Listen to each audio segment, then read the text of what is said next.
শান্ত নিরিবিলি একটা শহর, চারপাশে ঝিরঝিরে বাতাস বইছে। এই শহরেই থাকে ঋদ্ধি, বয়স ৩০। স্বভাবত চুপচাপ, কিন্তু ওর চোখের ভেতরে লুকিয়ে আছে এক অদ্ভুত গভীরতা। লোকজন বলে ঋদ্ধির চোখে এমন কিছু আছে যা কাউকে সহজেই টেনে আনে। ঋদ্ধির জীবন ছিল একেবারেই সাধারণ। সকালে উঠে কলেজে পড়াতে যাওয়া, বিকেলে নদীর ধারে বসে বই পড়া, আর রাতে নিজের একলা ঘরে ফিরে আসা। কিন্তু তার এই একঘেয়ে ছন্দ ভেঙে গেল এক অদ্ভুত সন্ধ্যায়। আষাঢ় মাসের এক বৃষ্টি ভেজা দিন। আকাশে মেঘের গর্জন, চারপাশ অন্ধকারে ডুবে যাচ্ছে। সেই সময় নদীর ধারে দাঁড়িয়েছিল ঋদ্ধি। হঠাৎই তার চোখে পড়ল একটা মেয়ে। মেয়েটার নাম অনন্যা। লম্বা চুল ভিজে গেছে বৃষ্টিতে, চোখ দুটো গভীর আর রহস্যময়। প্রথম দেখাতেই ঋদ্ধি যেন হারিয়ে গেল।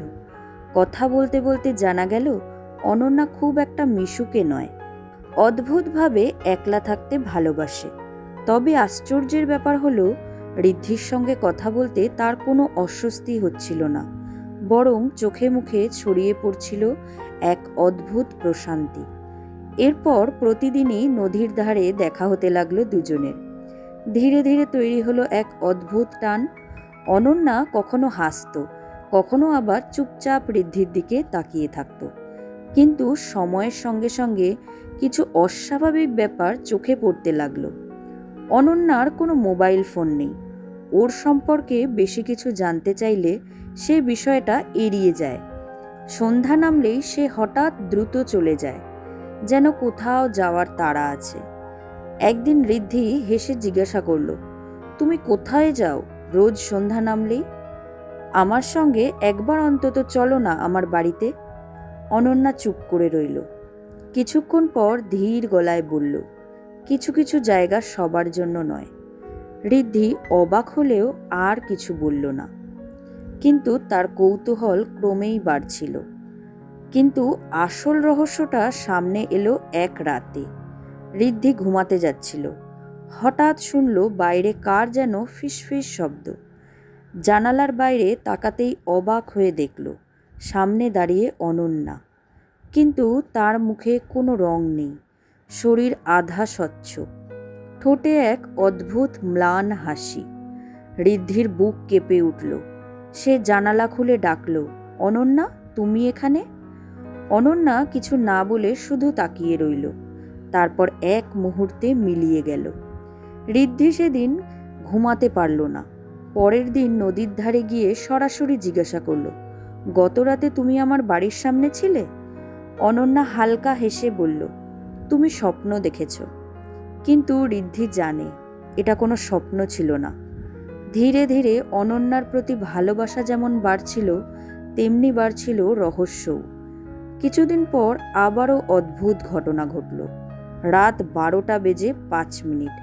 হঠাৎ দরজায় ঠক ঠক শব্দ। ঋদ্ধির বুক ধড়পড় করতে করতে দরজা খুলল। কেউ নেই, কিন্তু মেঝেতে পড়ে আছে ছোট্ট একটা কাগজের টুকরো। সেখানে লেখা, তুমি আমাকে খুঁজতে চেয়েছিলে, তাই আমি এসেছি। পরের দিন নদীর ধারে গিয়ে অনন্যাকে দেখেই চিঠির কথা বলল ঋদ্ধি। অনন্যা হেসে ফেলল। সেই হাসির ভেতরে মিশেছিল রহস্য আর খুনসুটি। তুমি কি আমার পিছু নাও ঋদ্ধি? আমি তো শুধু তোমাকেই জানতে চাই। সবাইকে জানা যায় না, কিছু মানুষ শুধু রাতেই ধরা দেয়। ঋদ্ধির শরীরে হঠাৎ কাঁপুনি ধরল। সেই রাতেই আবার একটা ঘটনা ঘটল। জানালার পাশে রাখা বইয়ের ভেতরে হঠাৎ পাওয়া গেল একটা গোলাপের পাপড়ি। ঠিক তখনই কানে ভেসে এলো এক পরিচিত কণ্ঠস্বর, আমাকে খুঁজছো? খোলা জানলার পাশে দাঁড়িয়ে অনন্যা, আধা স্বচ্ছ শরীর, রহস্যময় হাসি। ঋদ্ধি কাপা গলায় বলল, তুমি ভূত নাকি সত্যি? অনন্যা এগিয়ে এসে ফিসফিস করল, আমি শুধু তোমার। তবে আমার সত্যি জানলে তুমি হয়তো আমাকে আর ভালোবাসবে না। এই বলে মিলিয়ে গেল। ঋদ্ধি ভয় আর ভালোবাসার মাঝখানে দাঁড়িয়ে রইল। এরপর এক রাতে ঘড়ির কাঁটা 12টা বাজতেই হঠাৎ ঋদ্ধির ডায়েরির পাতায় ভেসে উঠল কিছু লেখা। আমাকে খুঁজে পেতে চাইলে আজ রাতেই এসো নদীর ঘাটে। ঋদ্ধি দ্বিধা না করে বেরিয়ে পড়ল। চাঁদের আলোয় দাঁড়িয়ে অনন্যা, চোখে অদ্ভুত ঝিলিক। সে ফিসফিস করে বলল, আমার ছায়ার সঙ্গেই যদি বাকি জীবনটা কাটাতে হয় তবে কি তাও মেনে নেবে? ঋদ্ধির বুক ধক করে উঠল। উত্তর দিতে পারল না, শুধু তাকিয়ে রইল। হঠাৎ অনন্যা ঋদ্ধিকে অদ্ভুতভাবে জড়িয়ে ধরল রাতের অন্ধকারে। সেই স্পর্শ ছিল অদ্ভুত ঠান্ডা, বরফের মতো। ঋদ্ধি কেঁপে উঠল। তুমি আসলে কে অনন্যা? অনন্যা রহস্যময় হাসি দিয়ে বলল, আমি মানুষ নই, কিন্তু তোমার হৃদয়ে আছি, কারণ তুমি আমাকে ভুলতে পারোনি। হঠাৎ চারপাশে ঘন কুয়াশা, সব ঝাপসা।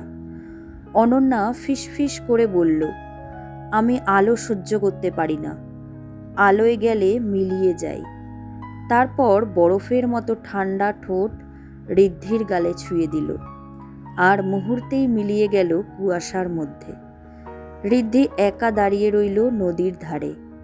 পরদিন দিনে ঋদ্ধি জানতে পারল সত্যি। এক বৃদ্ধ বলল, বহু বছর আগে এখানে এক মেয়ের লাশ ভেসে উঠেছিল, নাম অনন্যা। বিয়ের ঠিক হয়েছিল, কিন্তু বিয়ের আগেই ডুবে মারা যায়। ঋদ্ধি ভয়ে কেঁপে উঠল। জিজ্ঞেস করল, তার বাগদত্তার নামটা জানেন? বৃদ্ধ বলল, হয়তো ভুলে যাচ্ছি, তবে মনে হয় তার নামও ঋদ্ধি ছিল। ঋদ্ধির বুক কেঁপে উঠল। মনে হলো সে যেন নিজের অতীতের সঙ্গেই মুখোমুখি দাঁড়িয়ে আছে। সেদিন রাতে শেষবারের মতো নদীর ঘাটে দেখা হলো। অনন্যার চোখে অশ্রু। তুমি সব জেনেছ, তাই না? ঋদ্ধির চোখ ভিজে উঠল। তুমি আমারই অনন্যা, তুমি চলে গিয়েছিলে, কিন্তু আমি তোমাকে ভুলিনি। অনন্যা ধীরে ধীরে বলল, আমি মারা গিয়েছিলাম, কিন্তু আমার আত্মা রয়ে গেছে, কারণ আমার শেষ ইচ্ছা ছিল তোমার সাথে একবার দেখা করা, তোমাকে একবার ছুঁয়ে দেখা। সে হাত বাড়ালো, ঋদ্ধিও বাড়ালো। স্পর্শটা ঠান্ডা হলেও এবার আর অচেনা লাগলো না, বরং মনে হলো নিজের হৃদয়েরই ছোঁয়া। অনন্যা বলল, আজ রাতেই আমি মুক্তি পাব, কারণ আমার অসমাপ্ত প্রেমটা পূর্ণ হলো। চাঁদের আলো আরও উজ্জ্বল হলো। অনন্যার শরীর আলোয় ভরে উঠল, ধীরে ধীরে মিলিয়ে গেল কুয়াশার ভেতরে। শেষ মুহূর্তে সে বলল, মৃত্যু কেবল দেহকে নেয়, ভালোবাসা কখনো মরে না। আমি সব সময় তোমার পাশে আছি। চারপাশ নিস্তব্ধ, শুধু নদীর ঢেউয়ের শব্দ। ঋদ্ধি দাঁড়িয়ে রইল একা, চোখে জল, কিন্তু বুকের ভেতর শান্তি, কারণ সে জানে মৃত্যুর পরেও প্রেম সত্যিই বেঁচে থাকে।